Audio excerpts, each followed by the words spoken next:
Hello friends. बहुत बहुत स्वागत है आप सभी का मेरे एक और नए व्लॉग में। तो लास्ट व्लॉग में आपने देखा कि हमें अपने परिवार के साथ में अयोध्या घूमने आया था और हम लोग सरजू नदी पर स्नान कर कर हनुमानगढ़ी के दर्शन कर कर अब हम कनक महल देखने के लिए जा रहे हैं। तो रास्ते का ये जो मार्केट है ये आप लोग देख सकते हैं और यहाँ पर कई सारे मंदिर और कई सारे महल भी बने हुए हैं। तो हम लोग सीधा पहुँचे कनक महल। कनक महल बाहर से कुछ इस तरह का दिखता है। अब जिन लोगों को होटल के बारे में जानना है उनको मैं बता दूं कि जो मेन रोड है श्री राम मंदिर का, उस मेन रोड पे कई सारे होटल्स हैं और मोहल्लों में, पास ही के मोहल्लों में कई सारे होम स्टेज भी आपको मिल जाएंगे। तो आप लोग जब भी उनके साथ, वहाँ पे आपको एजेंट मिलेंगे, उनके साथ जब भी आप लोग देखने जाए तो उनसे पहले ही बात ये कर ले कि हमें पसंद आएगा तो ही हम रूम लेंगे, नहीं तो बहुत परेशानी होती है फिर बाद में। तो अब ये रहा कनक महल का अंदर से नज़ारा। अब धीरे धीरे हम गेट से अंदर जा रहे थे और मैंने सोचा नहीं था कि इतना पुराना होने के बावजूद कनक महल जो बाहर से सुंदर दिख रहा था उससे कहीं ज़्यादा सुंदर वो अंदर से दिखता है। आप लोग देखिए, अब कैमरे की क्वालिटी में आप क्या ही देख पाएंगे इसकी सुंदरता, मतलब और ओरिजिनल में तो लाख गुना सुंदर दिखता है। और जो उस जमाने की कारीगरी है उसका तो क्या ही कहना।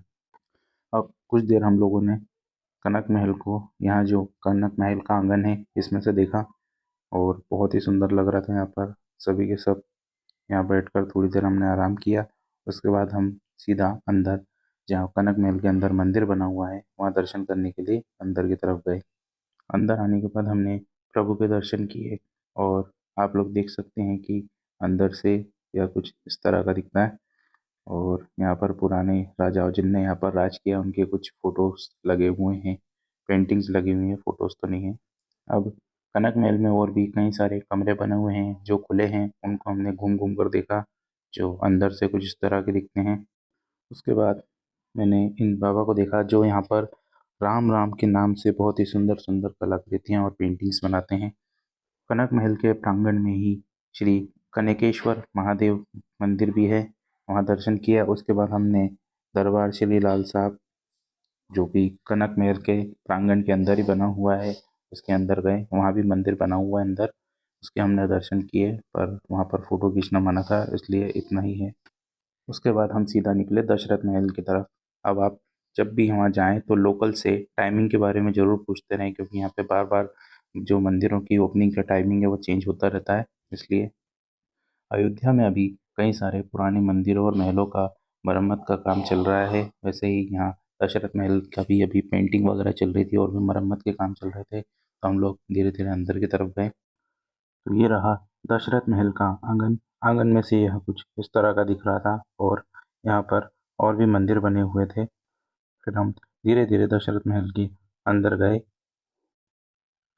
दशरथ महल अंदर से कुछ इस तरह का दिखता है, जो कि बहुत ज़्यादा सुंदर है। बहुत ज़्यादा सुंदर सुंदर कलाकृतियाँ इसमें बनी हुई है और उस पर जो पेंटिंग की गई है, जो पेंट किया गया है, उसकी वजह से वो और भी ज़्यादा सुंदर लगता है। उसके बाद हमने दशरथ महल में जो मंदिर बना हुआ है प्रभु का, वो हमने दर्शन किया वहाँ पर।